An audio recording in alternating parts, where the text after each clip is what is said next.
आप सभी लोगों को मेरी तरफ से जय हिंद। जय हिंद। शहीदों की चिताओं पर लगेंगे हर बरस मेले, वतन पर मर मिटने वालों का यही बाकी निशा होगा। वेलकम। मैं हवलदार विशाल छेत्री, 3rd बटालियन दी 9 गोरखा राइफल चिंडेट 56 माउंटेन ब्रिगेड की तरफ से आप सभी लोगों का इस कारगिल वॉर मेमोरियल पर हार्दिक अभिनंदन करता हूं। यह कारगिल वॉर मेमोरियल कारगिल शहीदों की याद में नवंबर 2004 को बनाया गया था। इस कारगिल वॉर मेमोरियल को दराज सेक्टर में बनाने का मुख्य कारण यह था कि कारगिल युद्ध का एक बड़ा भाग दराज सेक्टर में ही लड़ा गया था। इसके अलावा आप लोग जिस स्थान पर खड़े हैं, यहाँ से उन पहाड़ियों की चंद एक चोटियां नजर आती है जहाँ पर पाकिस्तानी आर्मी अपना कब्जा जमाए बैठी थी, जिनके नाम इस प्रकार हैं। आपके सामने जो पहाड़ी दिखाई दे रही है, नाम तोलोलिंग। अगर आप लोग अपनी नजर थोड़ा बाएं की ओर स्काईलाइन पर ले जाए तो 3 पिंपल दिखाई देंगे, नाम तोलोलिंग टॉप। तोलोलिंग टॉप से बाएं की ओर बढ़ता हुआ इस पर अगर आप लोग अपनी नजर पूरा बाएं की ओर स्काईलाइन पर ले जाए तो 2 नोकीली चोटियां दिखाई देंगी। दाहिने वाली नोकीली चोटी नाम टाइगर हिल। टाइगर हिल से बाएं की ओर बढ़ता हुआ इस पर उसी स्पर पर दूसरी नोकीली चोटी नाम राइनो हॉर्न। टाइगर हिल और राइनो हॉर्न के बीच चंद एक पोस्ट है जो यहाँ से दिखाई नहीं देते, जिनके नाम इस प्रकार है: इंडिया गेट, हेलमेट टॉप, शिवलिंग पोस्ट और रॉकी नॉफ। वापस राइनो हॉर्न। राइनो हॉर्न से बाएं की ओर बढ़ता हुआ इस पर सबसे बाएं वाला ऊंचा टॉप जो 5 डिस्टेंस पर दिखाई दे रहा है, नाम .4875। .4875 को हम बत्रा टॉप के नाम से भी जानते हैं, क्योंकि कैप्टन विक्रम बत्रा यहाँ दुश्मनों से लड़ते हुए वीरगति को प्राप्त हुए थे। आप लोग जिस रास्ते से आए हैं उसे NH1 के नाम से जाना जाता है। यह रास्ता लेह और कारगिल को श्रीनगर से जोड़ता है। घुसपैठ होने के मुख्य कारण यह थे कि शिमला समझौते के तहत 1972 में भारत और पाकिस्तान के बीच यह एग्रीमेंट साइन हुआ था कि विंटर के सीजन में दोनों देश की सेनाएं LOC को छोड़कर कम बर्फीले वाले स्थान पर चले जाएंगे, क्योंकि सर्दियों के मौसम में दोनों देशों की सेनाओं को यहाँ रहने में काफी मुश्किलें होती थी। सर्दियों के मामले में यह स्थान विश्व में दूसरे और एशिया में प्रथम स्थान पर माना जाता है। 9 जनवरी 1995 में यहाँ का टेम्परेचर -60 डिग्री सेल्सियस रिकॉर्ड किया गया था। 1998 के विंटर के दौरान जब हमारी भारतीय सेना LOC को छोड़कर कम बर्फीले वाले स्थान पर चली गई तो धोखे से पाकिस्तानी सेनाओं ने हमारे पोस्टों पर कब्जा कर लिया। 99 के समर के दौरान जब हमारी भारतीय सेना दोबारा अपने पोस्टों पर गई तो देखा गया कि पाकिस्तान आर्मी के 3 इन्फेंट्री ब्रिगेड तकरीबन ऐसी 400 चोटियों पर अपना कब्जा जमाए बैठे थे। यह इलाका घुमरी से लेकर साउथ ग्लेशियर तक तकरीबन 150 किलोमीटर एरिया कैप्चर किया हुआ था। कारगिल युद्ध 20 मई 1999 को शुरू हुआ और 26 जुलाई 1999 को संपन्न हुआ। इसीलिए प्रत्येक वर्ष 26 जुलाई को विजय दिवस के रूप में इस कारगिल वॉर मेमोरियल पर मनाया जाता है, जो कि हाल ही में मनाया गया था। आप लोगों के सामने तोलोलिंग पहाड़ पर दुश्मन अपना कब्जा जमाए बैठा था।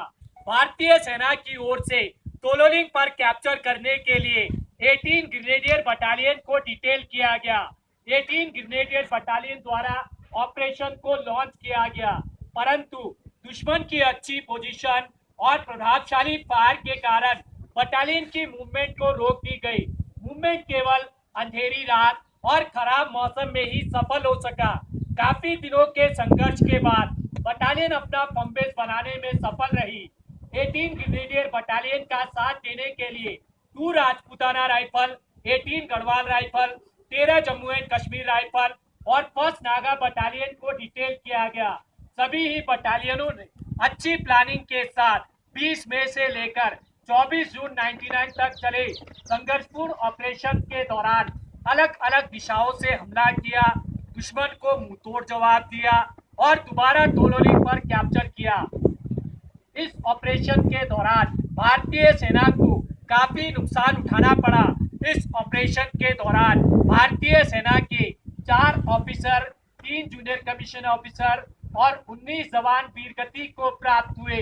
तोलोलिंग पर अपना कैप्चर करने के बाद भारतीय सेना का ध्यान सीधा टाइगर हिल की तरफ गया, क्योंकि वहां बैठा दुश्मन डायरेक्ट NH1 पर प्रभावित फायर डाल रहा था, जिससे हमारी सेना की कॉन्वॉय और सिविल गाड़ियों को आने जाने में काफी मुश्किलें हो रही थी। टाइगर हिल पर कैप्चर करने के लिए भारतीय सेना की ओर से 18 ग्रेनेडियर बटालियन और 8 सिख बटालियन को डिटेल किया गया। दोनों ही बटालियनों ने अच्छी प्लानिंग के साथ 3 जुलाई से लेकर 8 जुलाई 99 तक चले संघर्षपूर्ण ऑपरेशन के दौरान तीनों दिशाओं से हमला किया और दोबारा टाइगर हिल पर कैप्चर किया। इस ऑपरेशन के दौरान भारतीय सेना को काफी बड़ा नुकसान उठाना पड़ा। इस ऑपरेशन के दौरान भारतीय सेना के 2 ऑफिसर, 4 जूनियर कमीशन ऑफिसर और 30 जवान वीरगति को प्राप्त हुए।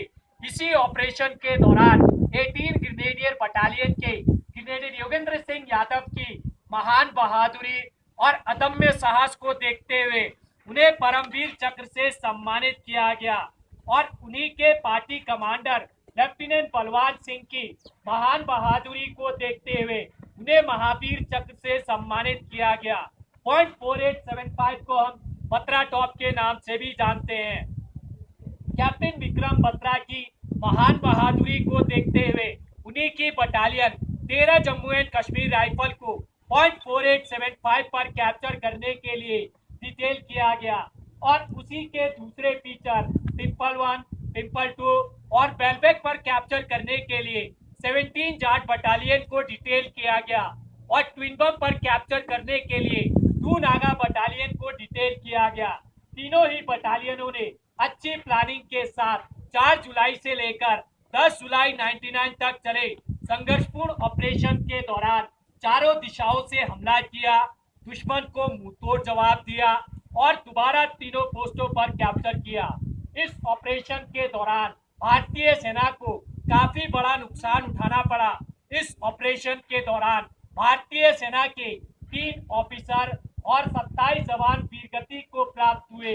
इसी ऑपरेशन के दौरान कैप्टन विक्रम बत्रा की महान बहादुरी और अदम्य साहस को देखते हुए उन्हें मरणोपरांत परमवीर चक्र से सम्मानित किया गया और उन्हीं की बटालियन के राइफलमैन संजय कुमार की महान बहादुरी और अदम्य साहस को देखते हुए उन्हें भी परमवीर चक्र से सम्मानित किया गया और कैप्टन अनुज नायर की महान बहादुरी को देखते हुए उन्हें मरणोपरांत महावीर चक्र से सम्मानित किया गया।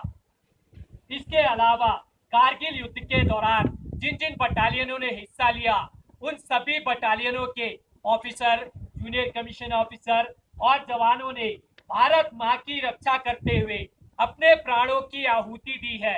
उन सभी शहीदों के नाम इस कारगिल वॉर मेमोरियल पर दर्ज है। यह कारगिल वॉर मेमोरियल कारगिल युद्ध का गवाह है। इस पूरे कारगिल ऑपरेशन के दौरान हमारी भारतीय सेना के 559 सैनिक शहीद हुए और 1536 सैनिक घायल हुए। आप लोगों के बाय कारगिल वॉर के अलावा 1947 से लेकर अब तक इस इलाके में जितने भी शहीद हुए उन सभी शहीदों की वीर भूमि तैयार की गई है, जिन्हें आप लोग देख सकते हैं। आप लोगों के दाहिने हट ऑफ रिमेम्बरेंस, जिसे हम मनोज पांडे गैलरी के नाम से भी जानते हैं, इसके अंदर सभी बटालियनों की हिस्ट्री है। जिन बटालियनों ने कारगिल युद्ध के दौरान हिस्सा लिया था। ऑपरेशन विजय के कुछ फोटोग्राफ और पाकिस्तान आर्मी के कैप्चर किए गए हथियार अम्युनिशन डॉक्यूमेंट जिन्हें आप लोग देख सकते हैं।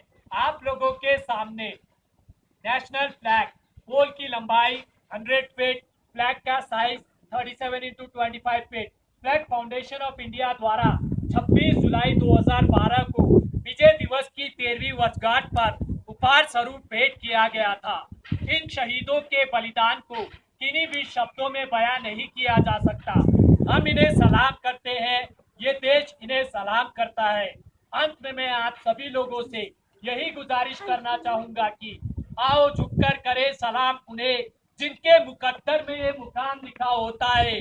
बड़े ही खुशकिस्मत है वे लोग जिनका लहू वतन के काम आता है। जय हिंद। जय हिंद।